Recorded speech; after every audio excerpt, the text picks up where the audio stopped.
रात के करीब 10:45 बज चुके हैं। वानखेड़े स्टेडियम की रोशनी अभी भी चमक रही है, लेकिन मैदान पर खेल खत्म हो चुका है। कैमरे धीरे धीरे बंद हो रहे हैं। दर्शक बाहर निकल रहे हैं, कुछ खुश, कुछ मायूस। चाय वाले अपनी दुकानें समेट रहे हैं, लेकिन एक होटल के कमरे में रोशनी अभी भी जल रही है। एक खिलाड़ी बार बार अपना फोन देख रहा है। हाथ थोड़े कांप रहे हैं, आंखों में नींद नहीं, डर है। स्क्रीन पर एक मैसेज आता है, आज सिग्नल देना मत भूलना। तीसरे ओवर में वो खिलाड़ी कुछ देर फोन को घूरता रहता है, फिर धीरे से स्क्रीन बंद कर देता है। उसे पता है कल मैदान पर वो क्रिकेट नहीं खेलेगा, वो एक स्क्रिप्ट फॉलो करेगा। एक ऐसी स्क्रिप्ट जो किसी कोच ने नहीं, किसी बुकी ने लिखी है। और उसी वक्त दिल्ली में बैठे दिल्ली पुलिस की स्पेशल सेल के एक छोटे से ऑफिस में एक रिकॉर्डिंग चल रही है। आवाज बिल्कुल साफ है, कोड वर्ड्स, टाइमिंग, पैसों का हिसाब, सब कुछ। एक अफसर हेडफोन्स उतारता है, दूसरे की तरफ देखता है और कहता है, अब वक्त आ गया है। लेकिन ये सिर्फ एक खिलाड़ी की कहानी नहीं है, ये उस पूरे सिस्टम का पर्दाफाश है जो 2008 से चल रहा था। एक ऐसा सिस्टम जहां करोड़ों का खेल होता था और जहां क्रिकेट सिर्फ एक बहाना था। आज हम उस सिस्टम के अंदर जाएंगे, शुरू से। जोहान्सबर्ग का वॉन्डरर्स स्टेडियम, 80,000 लोग, एक देश की सांसें रुकी हुई हैं। आखिरी ओवर, भारत को जीतने के लिए चाहिए थे 13 रन। मिसबाह उल हक क्रीज पर थे, पाकिस्तान के लिए आखिरी उम्मीद। और फिर वो स्कूप शॉट, गेंद हवा में उठी और श्रीसंत के हाथों में समा गई और भारत ने अपना पहला T20 वर्ल्ड कप जीत लिया था। उस रात पूरे भारत में जश्न था, लेकिन एक कमरे में एक आदमी जश्न नहीं मना रहा था। वो सोच रहा था, इस फॉर्मेट में इतनी एनर्जी है, इतना पैसा है, अगर इसे एक लीग बना दिया जाए। वो आदमी था ललित कुमार मोदी।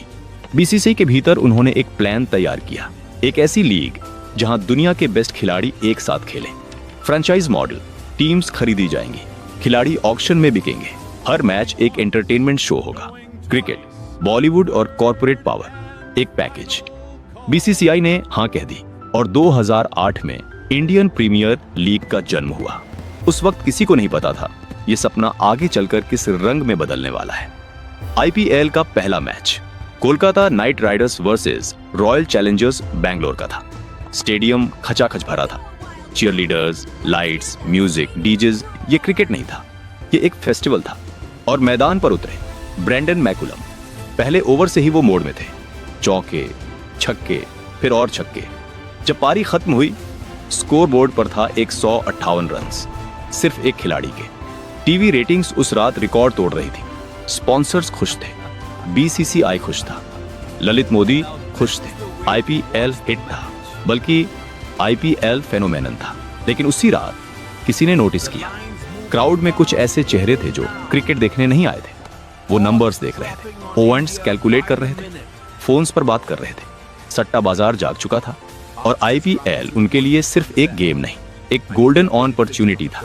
आईपीएल के पहले सीजन के बाद सब कुछ बदल गया।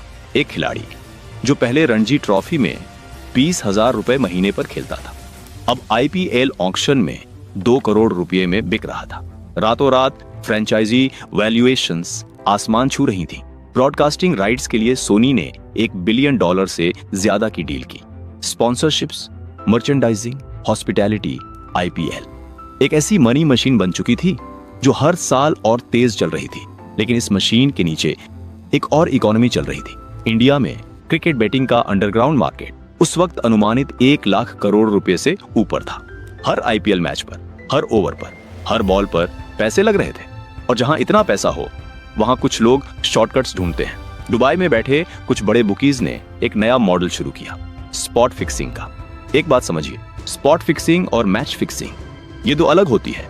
मैच फिक्सिंग में पूरा मैच फिक्स करना मुश्किल है, रिस्की है, बहुत सारे लोगों को इन्वॉल्व करना पड़ता है। लेकिन स्पॉट फिक्सिंग ये जीनियस था और ये ईविल था। सिर्फ एक बॉल, सिर्फ एक ओवर, सिर्फ एक नो बॉल। इतने छोटे से मोमेंट की कीमत 40 से 60 लाख रुपए थी। एक खिलाड़ी को बस एक काम करना है, एक तय ओवर में नो बॉल फेंकना, बस। कोई नहीं देखेगा, कमेंटेटर्स नहीं बोलेंगे, कैमरा नहीं पकड़ेगा, लेकिन बेटिंग मार्केट में उस नो बॉल पर लगाए गए करोड़ों जीत जाएंगे। यह सिस्टम 2008 से ही धीरे धीरे शुरू हो चुका था, लेकिन किसी को खबर नहीं थी अभी तक। दिल्ली पुलिस की स्पेशल सेल एक रूटीन कॉल इंटरसेप्शन के दौरान एक अजीब कॉन्वर्सेशन रिकॉर्ड हुई। कल मौसम बदल सकता है, तीसरे ओवर में ध्यान रखना। हाँ, सब अरेंज हो गया है। ये वेदर फोरकास्ट नहीं था, ये क्रिकेट भी नहीं था। ऑफिसर ने कॉल को फ्लैग किया, नंबर ट्रेस हुआ, फिर दूसरा नंबर, फिर तीसरा। एक नेटवर्क सामने आने लगा। दुबई से मुंबई, मुंबई से दिल्ली, दिल्ली से प्लेयर्स तक।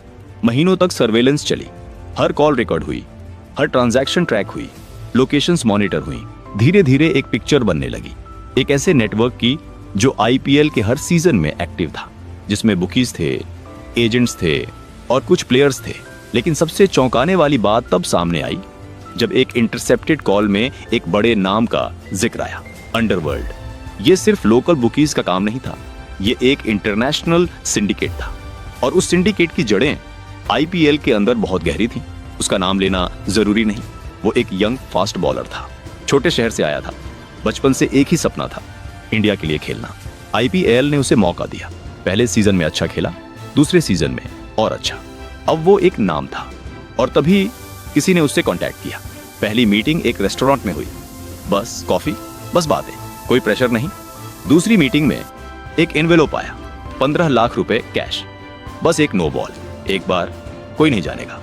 उसने मना किया, एनवेलोप वापस किया, लेकिन वो लोग वापस आए। इस बार उसके घर की फोटोज थी, उसके परिवार की फोटोज थी। एक बार, बस एक बार। वो रात उसने सोया नहीं, सुबह उसने हाँ कह दिया। और उस दिन से वो उस नेटवर्क का हिस्सा बन गया, चाहे वो चाहता था या नहीं। यही वो सच है जो कोई नहीं बताता। स्पॉट फिक्सिंग सिर्फ लालच से नहीं होती, कभी कभी डर से भी होती है। अब सबूत पूरे थे, call recordings, bank transactions, location data, witness statements. Delhi police की स्पेशल सेल ने ऑपरेशन प्लान किया। एक साथ मल्टीपल लोकेशंस पर रात के 11 बजे टीम्स मूव हुई। होटल रूम्स, अपार्टमेंट्स, बुकीज के ठिकाने, सब जगह एक साथ। 3 प्लेयर्स गिरफ्तार हुए, एस श्रीसंत, अंकित चावन और अजित चांदिला। कैमरास के सामने जब श्रीसंत को ले जाया गया, उनकी आंखें लाल थीं, चेहरे पर वो भाव था जो शब्दों में नहीं आता। वो आदमी जिसने 2007 वर्ल्ड कप फाइनल में वो कैच लिया था, आज हथकड़ी में था। इंट्रोगेशन शुरू हुई। शुरुआत में सब कुछ नकारा गया, लेकिन जैसे जैसे रिकॉर्डिंग्स प्ले हुई, डिफेंस कमजोर पड़ता गया। एक एक सच सामने आया, कैसे सिग्नल्स दिए जाते थे, कैसे टॉवल को शर्ट में खोसना एक कोड था, कैसे एक ओवर की स्क्रिप्ट पहले से तय होती थी। लेकिन सबसे बड़ा झटका अभी बाकी था। प्लेयर्स की गिरफ्तारी के बाद इन्वेस्टिगेशन ने एक नया मोड़ लिया। एक नाम सामने आया, गुरुनाथ मयप्पन, चेन्नई सुपर किंग्स के टीम प्रिंसिपल और बीसीसीआई प्रेसिडेंट एन श्रीनिवासन के दामाद। उन पर आरोप था बेटिंग और मैच इंफॉर्मेशन शेयर करने का। अब ये सिर्फ एक बॉलिंग अटैक का मामला नहीं था, ये फ्रेंचाइज ओनरशिप तक पहुंच गया था। और फिर राजस्थान रॉयल्स के को ओनर राज कुंद्रा का नाम आया, बेटिंग एक्टिविटीज से जुड़े आरोपों में। मीडिया में तूफान आ गया, सवाल उठने लगे, बीसीसीआई क्यों चुप है?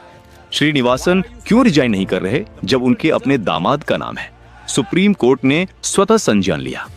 एक स्पेशल कमेटी बनाई गई, जस्टिस मुदगल कमेटी।